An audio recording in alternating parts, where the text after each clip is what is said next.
Nanotechnology, a term derived from the Greek word nano meaning dwarf, refers to the study and application of extremely small things, typically at the scale of atoms and molecules.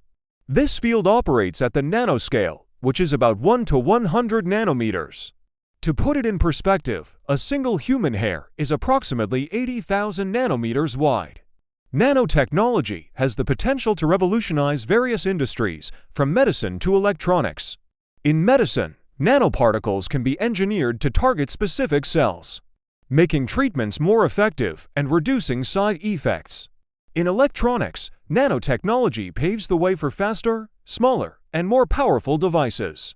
The field also holds promise in energy production, with the development of more efficient solar panels and batteries.